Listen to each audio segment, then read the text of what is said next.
ಆಕ್ರೋಶದ ಕಿಡಿ ಜ್ವಾಲೆಯಾಗಿದೆ. ಹೊತ್ತಿದ ಕಿಚ್ಚು ದಗದಗಿಸ್ತಿದೆ.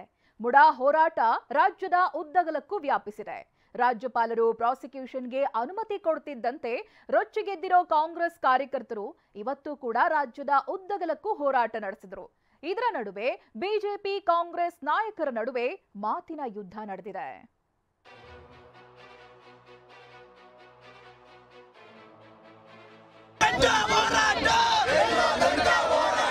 ಇವತ್ತು ಪ್ರಜಾಪ್ರಭುತ್ವದ ಒಂದು ಕಡಗೋಲೆ, ಒಂದು ದೊಡ್ಡ ಸರ್ಕಾರ ಇಶ್ಯೂ ಇಲ್ಲದವನ್ನ ಇಶ್ಯೂ ಮಾಡಕ್ಕೆ ಇವತ್ತು ಹೊರಟಿದ್ದಾರೆ.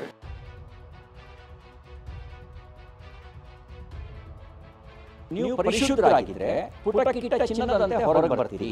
ಭ್ರಷ್ಟರಾಗಿದ್ರೆ ಮಾತ್ರ ಭಯ ಬೀಳಬೇಕು.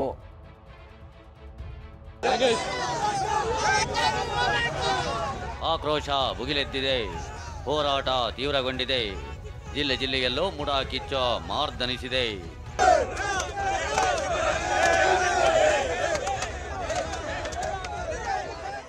ಸಿಎಂ ವಿರುದ್ಧ ಪ್ರಾಸಿಕ್ಯೂಷನ್ಗೆ ರಾಜ್ಯಪಾಲರು ನಿನ್ನೆ ಅನುಮತಿ ಕೊಟ್ಟಿದ್ದೇ ತಡ. ಕಾಂಗ್ರೆಸ್ ಕಾರ್ಯಕರ್ತರು, ಸಿದ್ದು ಅಭಿಮಾನಿಗಳು ನಿನ್ನೆಯೇ ರಸ್ತೆಗೆ ಇಳಿದಿದ್ರು. ಇವತ್ತು ಕೂಡ ರಾಜ್ಯದ ಉದ್ದಗಲಕ್ಕೂ ಹೋರಾಟ ಮುಂದುವರೆದಿತ್ತು.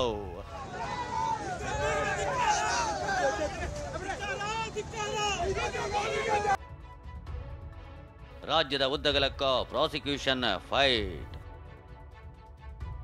ಸಿದ್ದರಾಮಯ್ಯ ತವರಿನಲ್ಲಿ ಭುಗಿಲೆದ್ದ ಆಕ್ರೋಶ.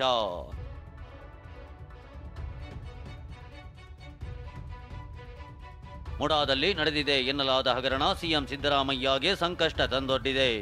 ಸಿಎಂ ವಿರುದ್ಧ ತನಿಖೆ ನಡೆಸಲು ರಾಜ್ಯಪಾಲರು ನಿನ್ನೆ ಪ್ರಾಸಿಕ್ಯೂಷನ್ಗೆ ಅನುಮತಿ ಕೊಟ್ಟಿದ್ದೇ ತಡ. ಕಾಂಗ್ರೆಸ್ ಹಾಗೂ ಸಿದ್ದು ಬೆಂಬಲಿಗರು ರೊಚ್ಚಿಗೆದ್ದಿದ್ರು. ಇವತ್ತು ಕೂಡ ಸಿದ್ದರಾಮಯ್ಯ ತವರು ಮೈಸೂರು ಜಿಲ್ಲೆಯಲ್ಲಿ ದೊಡ್ಡ ಹೋರಾಟ ನಡೆದಿದೆ. ಮೈಸೂರಿನ ಉತ್ತನಹಳ್ಳಿ ಗ್ರಾಮದ ಜಂಕ್ಷನ್ನಲ್ಲಿ ಟೈರ್ಗೆ ಬೆಂಕಿ ಹಚ್ಚಿ ರಾಜ್ಯಪಾಲರ ಕ್ರಮದ ವಿರುದ್ಧ ಆಕ್ರೋಶ ಹೊರಹಾಕಿದ್ರು. ತಾಂಡವರಪುರ ಬಳಿ ನಂಜನಗೂಡು ಮುಖ್ಯ ರಸ್ತೆ ತಡೆದು ಹೋರಾಟ ಮಾಡಿದ್ರು. ನಂಜನಗೂಡಿನಲ್ಲಿ ಶಾಸಕ ದರ್ಶನ್ ಧ್ರುವನಾರಾಯಣ್ ನೇತೃತ್ವದಲ್ಲೇ ಹೋರಾಟ ನಡೆದಿತ್ತು. ಅಷ್ಟೇ ಅಲ್ಲ, ತಗಡೂರು, ಬಿಳಿಗೆರೆ, ಪಿರಿಯಾಪಟ್ಟಣದಲ್ಲೂ ಸಿದ್ದು ಬೆಂಬಲಿಗರು ರಸ್ತೆಗೆ ಇಳಿದಿದ್ರು.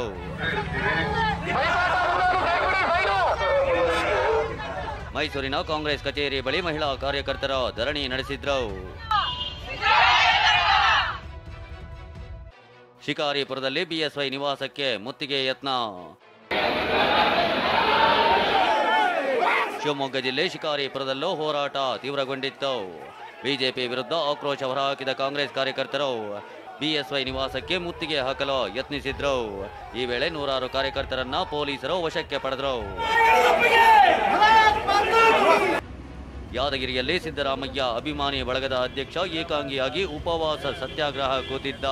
ಸಂಜೆ ವೇಳೆ ಅಸ್ವಸ್ಥಗೊಂಡಿದ್ದ ಆತನನ್ನ ಆಸ್ಪತ್ರೆಗೆ ದಾಖಲಿಸಲಾಗಿದೆ. ಮಂಡ್ಯ ಜಿಲ್ಲೆಯ ಕೆಆರ್ಪೇಟೆ, ಮಳವಳ್ಳಿಯಲ್ಲಿ ಹೋರಾಟ ಜೋರಾಗಿತ್ತು. ಅದರಲ್ಲೂ ಮಳವಳ್ಳಿಯಲ್ಲಿ ಶಾಸಕ ನರೇಂದ್ರ ಸ್ವಾಮಿ ಏಕವಚನದಲ್ಲಿ ರಾಜ್ಯಪಾಲರ ವಿರುದ್ಧ ವಾಗ್ದಾಳಿ ನಡೆಸಿದ್ರು. ಸುಪ್ರೀಂ ಕೋರ್ಟ್ ಚೀಮಾರಿ ಹಾಕ್ಸ್ಕೊಂಡು ಬಂದಂತ ಮುಟ್ಟಾಳ ಅವನ ಅರ್ಜಿನ ಇಟ್ಕೊಂಡು ನೋಟಿಸ್ ಕೊಡ್ತೀಯಲ್ಲಪ್ಪ 24 ಗಂಟೆ ಒಳಗೆ. ನೀನು ರಾಜ್ಯಪಾಲರ ಆಗೋದಕ್ಕೆ ನಾಲಾಯಕ ರಾಜ್ಯಪಾಲ ಅನ್ನೋದನ್ನ ನಾವು ಹೇಳಕ್ ಬಯಸ್ತೀವಿ. ಕಾರ್ಯಕರ್ತರು ಮಾತ್ರವಲ್ಲ, ನಾಯಕರು ಕೂಡ ಬಿಜೆಪಿ ಹಾಗೂ ರಾಜ್ಯಪಾಲರ ವಿರುದ್ಧ ತಿರುಗಿ ಬಿದ್ದಿದ್ದಾರೆ. ಸಿದ್ದರಾಮಯ್ಯನವರನ್ನ ಮುಟ್ಟಿದ್ರೆ ಸರ್ವನಾಶ ಆಗ್ತೀರಿ ಅಂತ ಶಾಸಕ ಕೋನರೆಡ್ಡಿ ಎಚ್ಚರಿಕೆ ನೀಡಿದ್ದಾರೆ.